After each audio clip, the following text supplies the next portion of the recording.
या अय्युहल्लज़ीना आमनू अतीउल्लाह व अतीउर रसूल व ला तुब्तिलू अअमालकुम।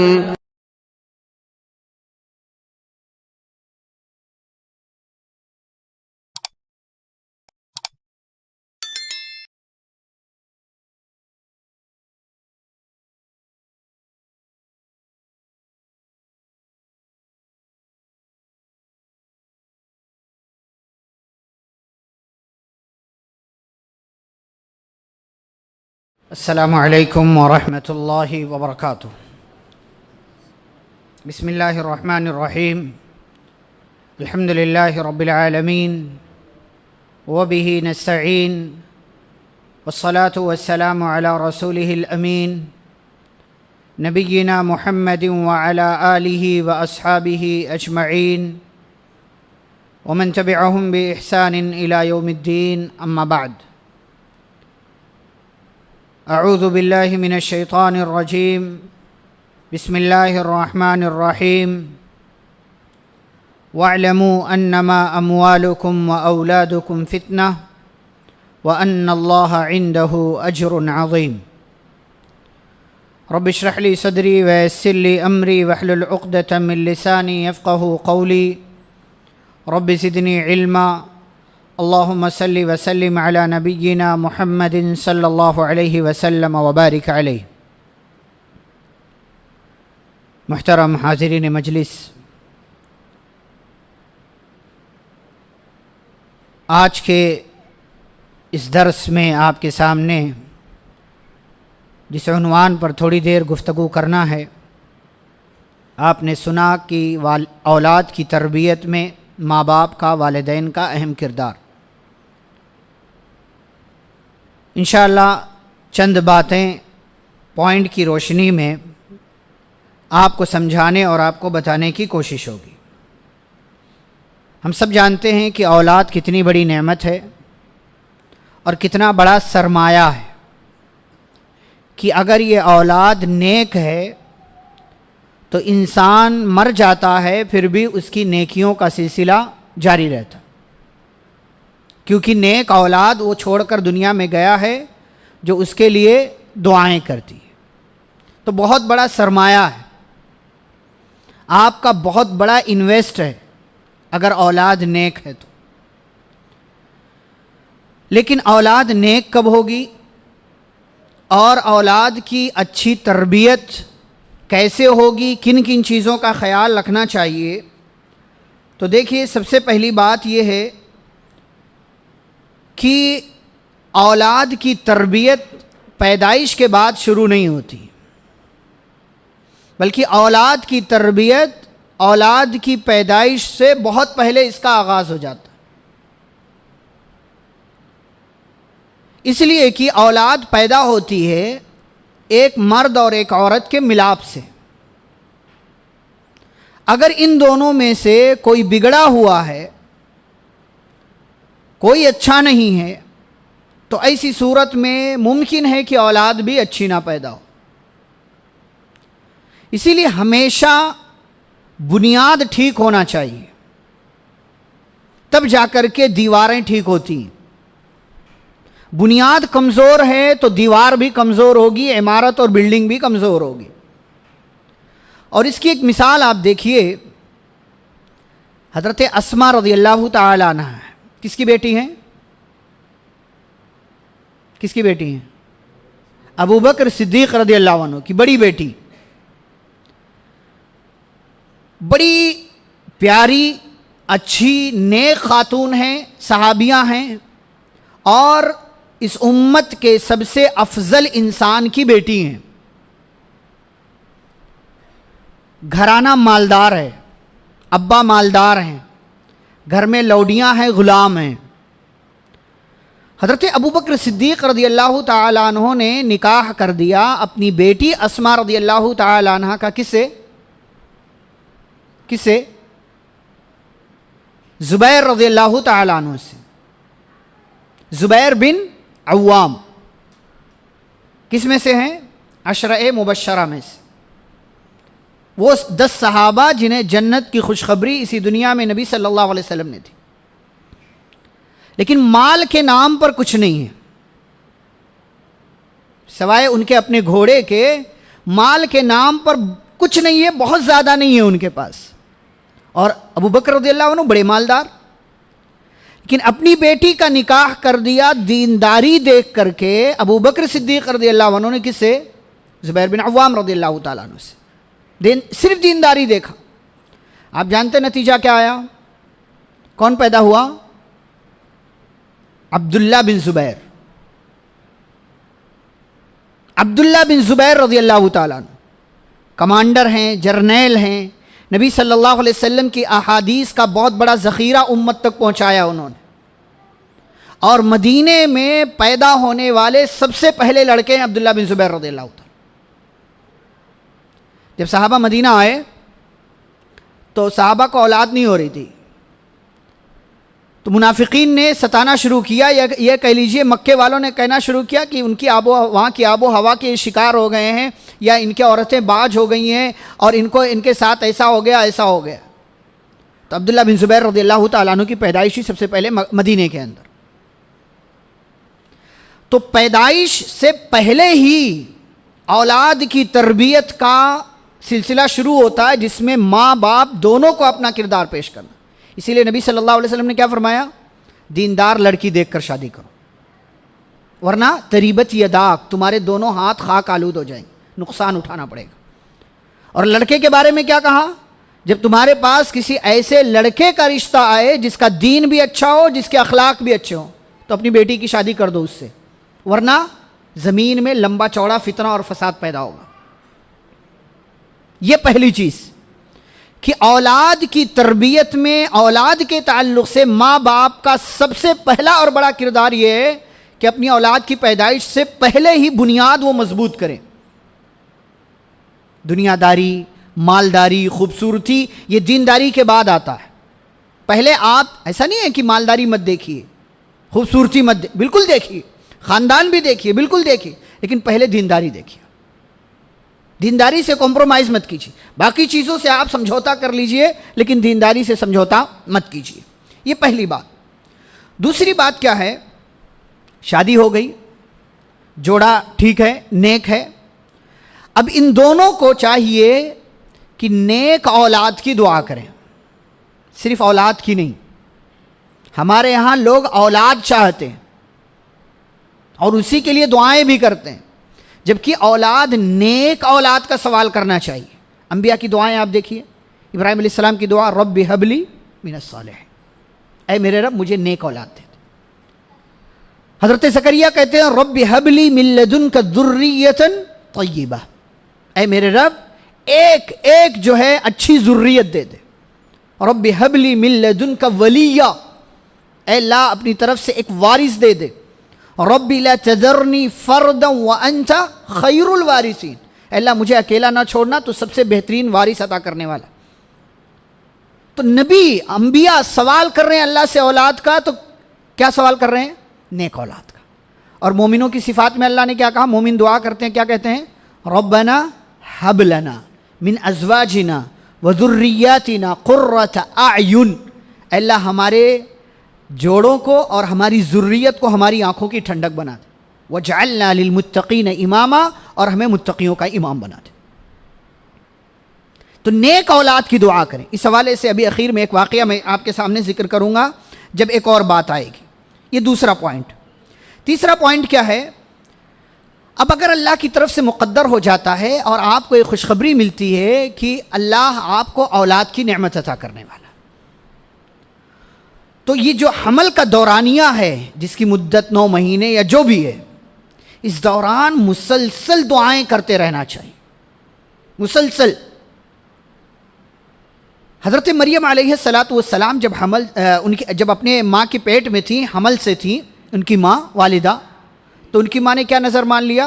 रब्बी इन्नी नज़रतु लका मा फ़ी बत्नी मुहर्ररा, ऐ मेरे रब मैं अपने बच्चे को, जो मेरे पेट में बच्चा है, मैं उसे तेरे घर की खिदमत के लिए वक्फ़ करती हूँ, मैंने नज़र मान लिया।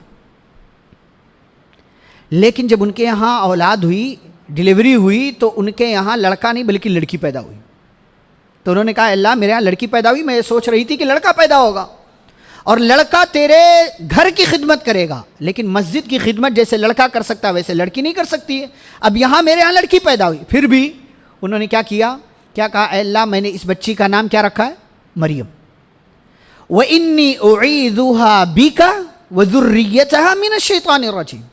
अल्लाह मैं इस बच्ची को और इसकी नस्ल को तेरी पनाह में देती हूं कि मरदूद शैतान से इसकी हिफाजत करना। अब अल्लाह ने कैसे हिफाजत की देखिए। मुसलसल दुआएं करते रहने का फायदा क्या होगा। दुआ कौन किसने मांगा, मरियम की मां ने। और मरियम अलैहिस्सलाम को और उनके बेटे ईसा अलैहिस्सलाम को और आगे सारे लोगों को क्या फ़ायदा हुआ।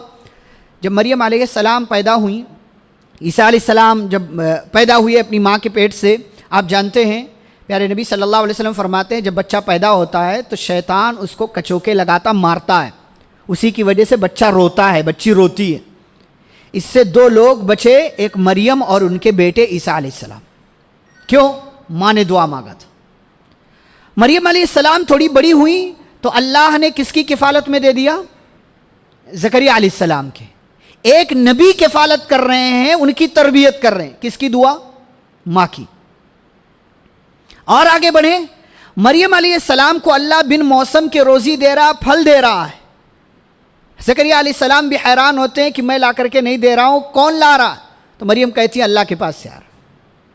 किसकी दुआ, माँ की दुआ।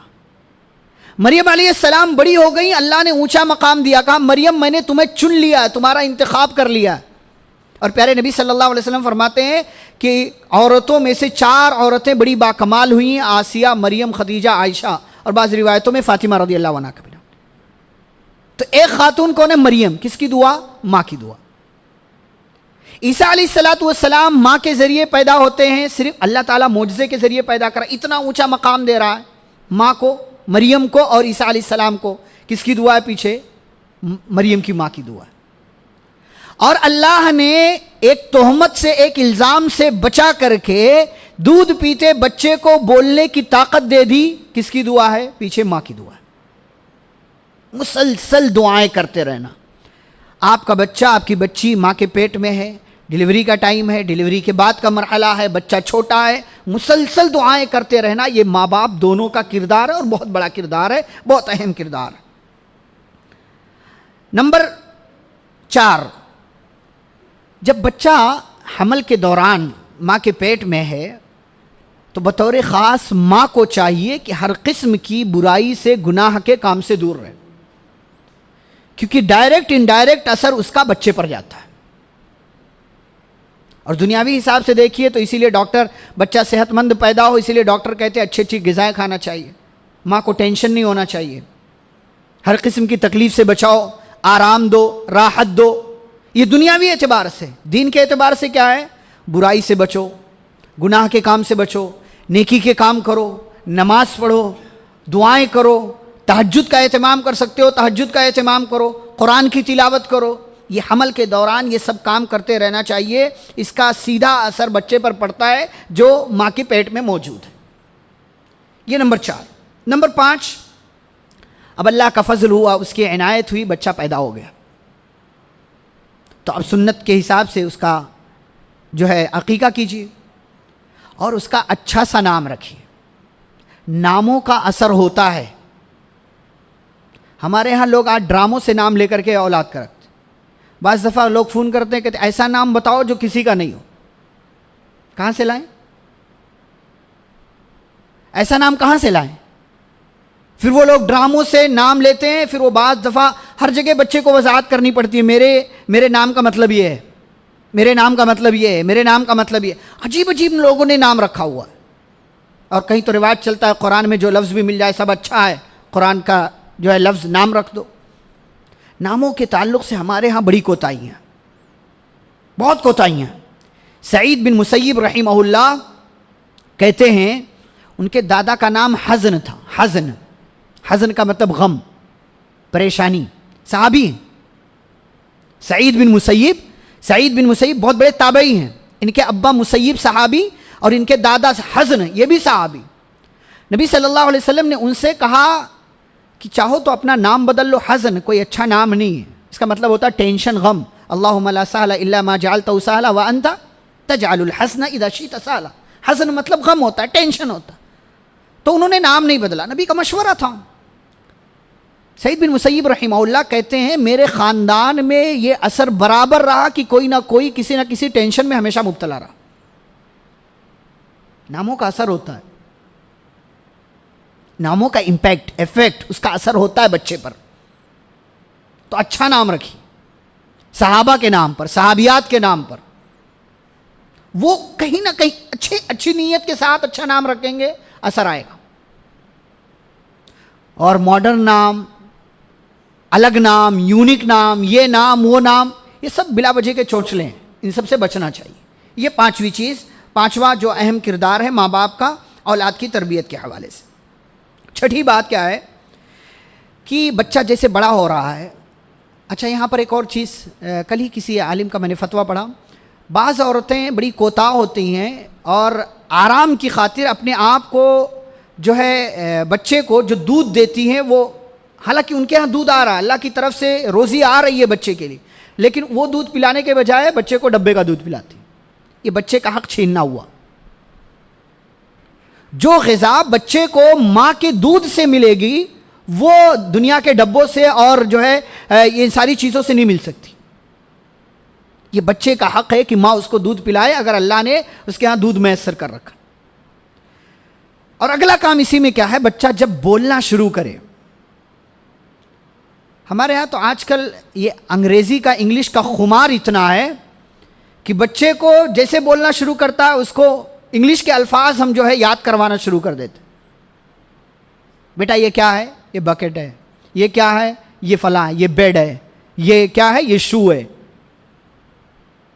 पहले उसको इस्लामी माहौल में अच्छी चीज़ें सिखाइए, बताइए, पहचान कराइए उसको। ये क्या है, ये कुरान है, ये क्या है, ये मुसल्ला है, ये क्या है, ये मस्जिद है। उसको पहचान करवाइए, उसके दिमाग में डालिए। और जब बच्चा बोलना शुरू करे तो उसे मुख्तलिफ अच्छी चीज़ों की तरफ रहनुमाई करवाइए। हम नहीं करवाते। और आजकल एक हमारे यहाँ मसला क्या है कि रिश्तेदारों की पहचान भी नहीं है बच्चों के यहाँ। अब ये जो नस्ल आ रही है ना, बहुत ज़्यादा किसको पहचानते हैं, चाचा, फूफी, बस खलास। उसके आगे कौन है, क्या है। बाज़ लोगों को तो ख़ानदान का तारुफ भी नहीं पता है कि हमारा ख़ानदान कौन सा है, कहाँ से है, क्या है, हमारे दादा कौन थे, परदादा कौन थे, कहाँ से हम आए, क्या हुआ, नहीं पता है। ये सब पहचान करवाइए बच्चे, बताइए, अहमियत बताइए, बाप का मकाम बताइए, माँ का मकाम बताइए, दादा का मकाम बताइए, घर वालों में और दीगर जो रिश्तेदारियाँ, भाई बहन हैं, उनका मकाम बताइए। ये अच्छी चीज़ें बच्चे के दिमाग में डालने की कोशिश कीजिए। और इसी में क्या है, उसके सामने कोई भी काम आप करें तो अच्छा काम करें। आप देखें, बच्चे के सामने माँ बाप मोबाइल लेकर के हैं तो बच्चे को लगता है कि कोई अच्छी चीज़ है तो हमें भी चाहिए। आप जो देख रहे होते हैं वही बच्चा भी देख रहा होता। इसीलिए एक जुमला मैं बार बार कहता हूँ कि हमारे यहाँ का 1.5-2 साल के बच्चे ने भी आज नंगी औरतों को देख लिया है। बेहयाई की चीज़ें, फहाशी की चीज़ें, गैरत के ख़िलाफ़ चीज़ें। वो 1.5-2 साल का बच्चा जिसको समझ नहीं है, लेकिन मोबाइल में वो सब इसने देख रखा। इसके ज़िम्मेदार कौन है? माँ बाप। अच्छी चीज़ कीजिए उसके सामने। मोबाइल में भी अगर कुछ आप कर रहे हैं तो अच्छी चीज़ कम से कम उसके सामने कीजिए। और अगर आपको ये लगता है कि आपको कुछ अलग देखना है तो तन्हाई में देखिए। आप बच सकते हैं, उससे भी बचिए। और इसी में एक चीज़, बच्चे के सामने जो भी आप काम करें, मिसाल के तौर पर उसको कपड़ा आप पहनाएं तो आप बिस्मिल्लाह करके कपड़ा पहनाएं। इससे बच्चा सीखता है, आदत पड़ती है उसको। बच्चे को आप वॉशरूम लेकर के जा रहे हैं, पहले दुआ पढ़ करके फिर वॉशरूम लेकर के जाइए।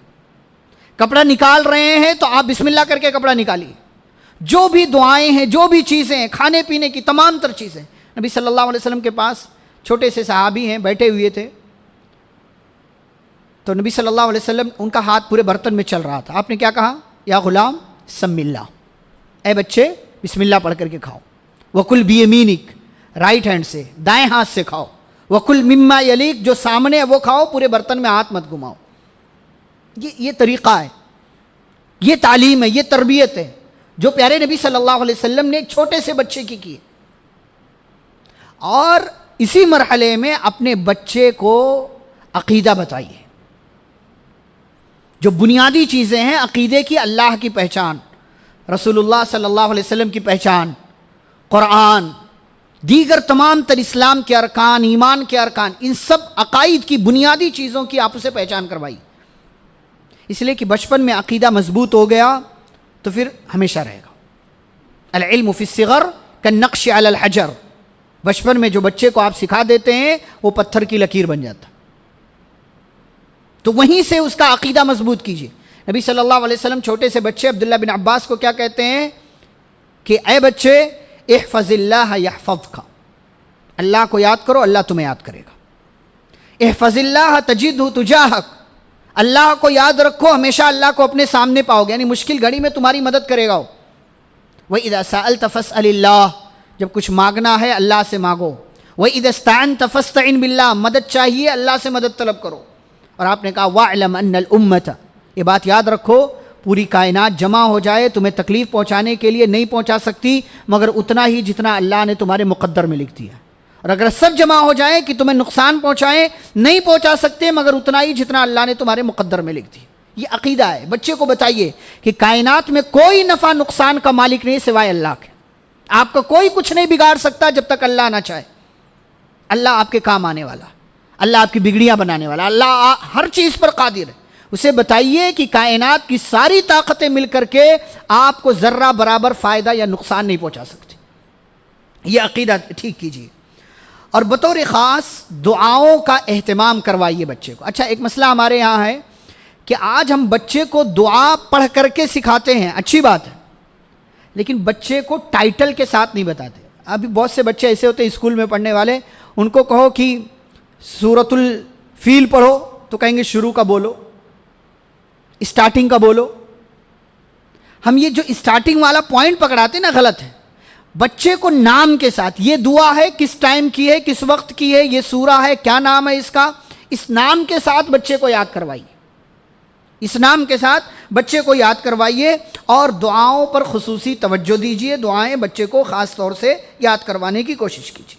अच्छा, बच्चा थोड़ा सा और बड़ा हो गया, थोड़ा सा और बड़ा हो गया, अब आपको लगता है कि बच्चा बिगड़ रहा है।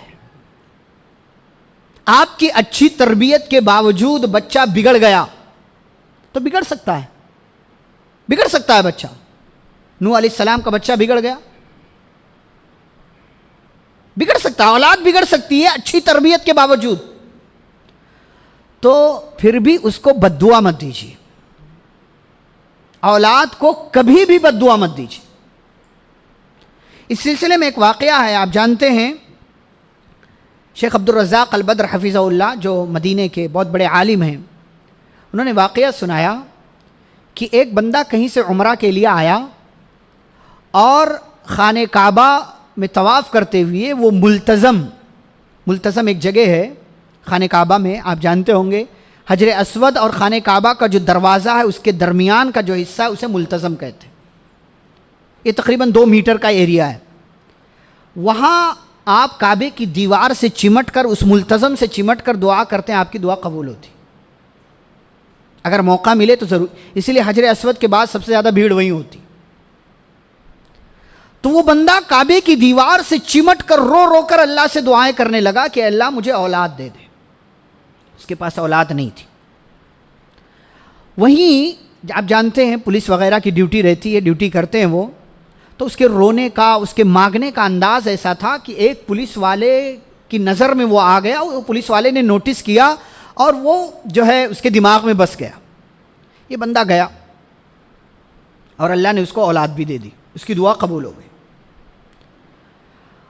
16-17 साल के बाद वापस आया, उसी काबे की दीवार मुल्तज़म के एरिए से चिमट करके आज फिर दुआ करता है, कहता है अल्लाह मेरे बच्चे को हलाक कर दे,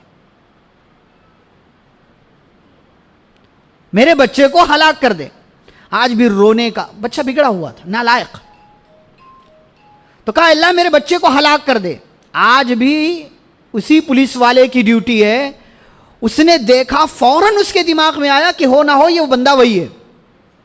उसे पकड़ा, साइड में ले गया, और साइड में ले जाने के बाद सबसे पहले पूछता है, आप वही हैं ना, बहुत पहले आए थे, आपने दुआ मांगी थी औलाद के लिए? कहा हाँ मैं वही हूँ। तो पुलिस वाला उसको समझाते हुए कहता है, तुमने अपनी औलाद पर 2 मरतबा जुल्म किया।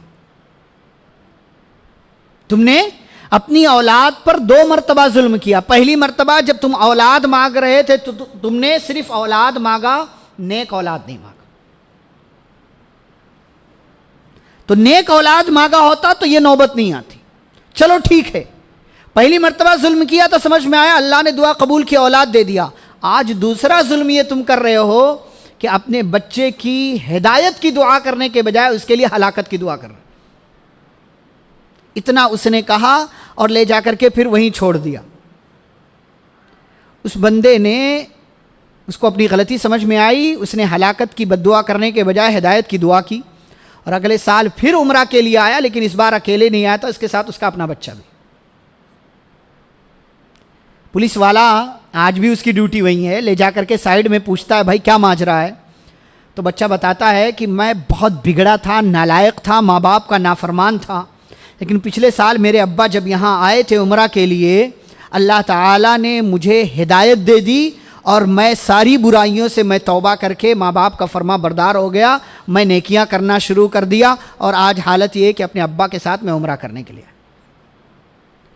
तो बच्चा कितना भी बिगड़ा हुआ क्यों ना हो, कभी बद्दुआ मत दीजिए उसको। हमेशा उसकी हिदायत के लिए, उसकी खैरियत के लिए, उसकी भलाई के लिए अल्लाह से दुआएं कीजिए।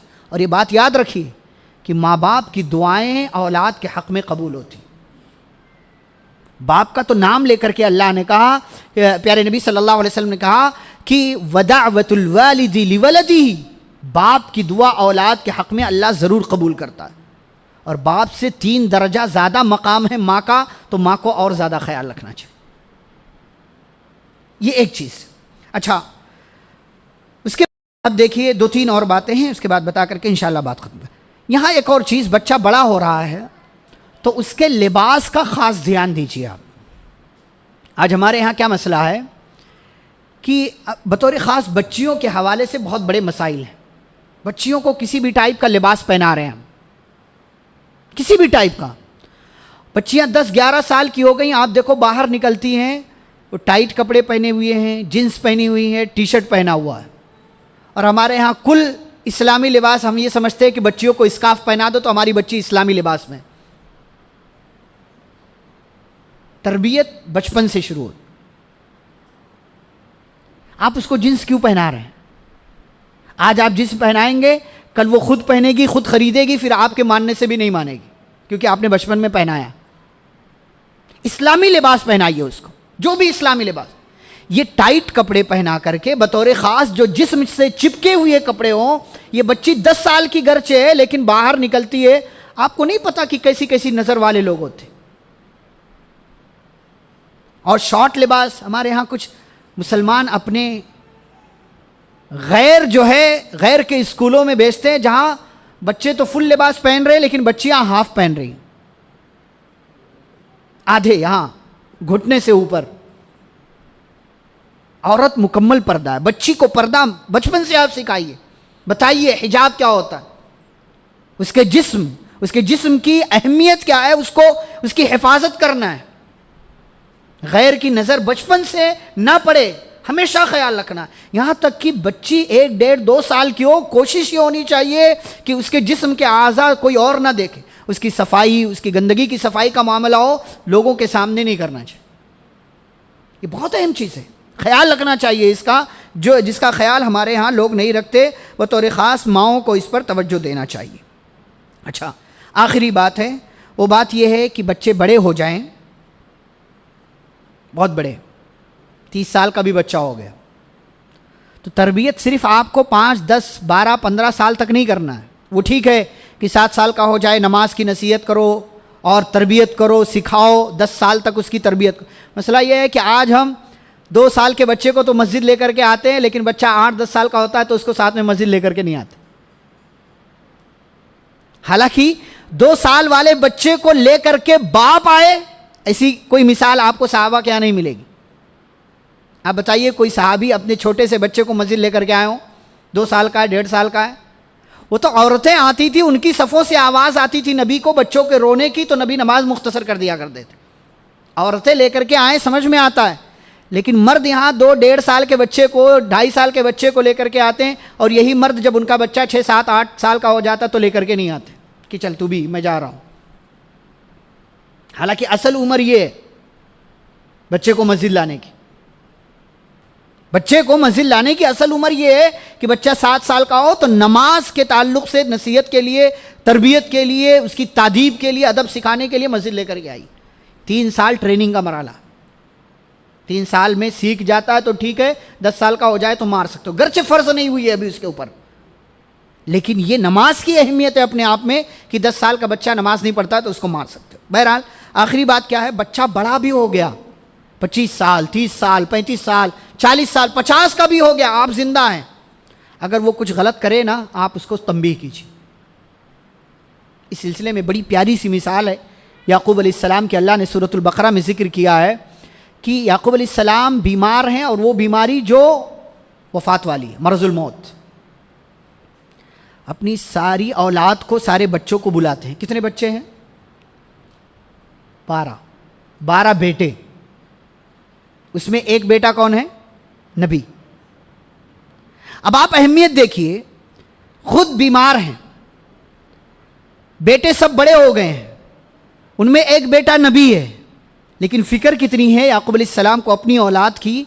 बुलाते हैं, पूछते हैं, मा ताबुदूना मिन बादी, बताओ मेरे बाद किसकी इबादत करोगे? ये तरबियत होती। ये नहीं कि आपने 10-12 साल तक देखा, उसके बाद कहा कि हाँ अब तो बच्चा बड़ा हो गया, अच्छा बुरा समझता है, और शादी हो गई, अब मेरा बस नहीं चलता।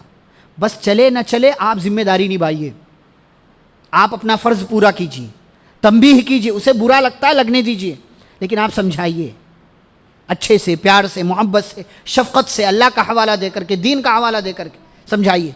कहते बताओ मेरे बच्चों मेरे बाद किसकी इबादत करोगे? तो बच्चे क्या कहते हैं?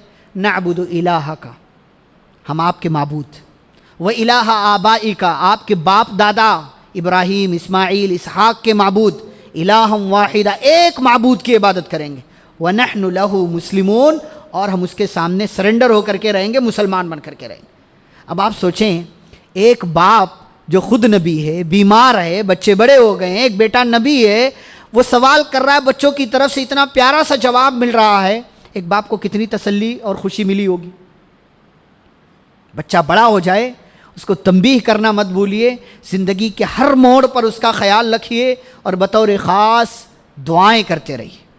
वल्लाही ज़िंदगी में बहुत सी बरकतें माँ बाप की दुआओं की वजह से आती, माँ बाप की दुआओं की वजह से आती। आपको नहीं पता कि आप किन हादसात से माँ बाप की दुआ की वजह से बच जाते हैं, कितनी तकलीफ़ों से बच जाते हैं, कितनी परेशानियों से बच जाते हैं, कितनी बदनामियों से बच जाते हैं, और कितने गलत काम से आप बच जाते हैं माँ बाप की दुआ की वजह से। तो आपके माँ बाप अगर ज़िंदा हैं, उनकी दुआएं लीजिए, और अगर आप बाप हैं, माँ हैं, तो आप अपनी औलाद के ताल्लुक़ से हमेशा यही रवैया रखिए जो मुस्बत रवैया। कभी मनफी रवैये में मत जाइए, कभी गुस्से में आकर के बद्दुआ मत दीजिए, कभी गुस्से में आकर के उनके लिए हलाकत की बात मत कहिए, इसलिए कि कौन सी कबूलियत का वक्त है नहीं पता। आपकी ज़बान से निकले हुए अल्फाज अल्लाह के यहाँ कबूल हो जाएँ और आपका बच्चा हलाक हो जाए। इमाम बुखारी रहमहुल्लाह आप जानते हैं, पैदा हुए थे नाबीना,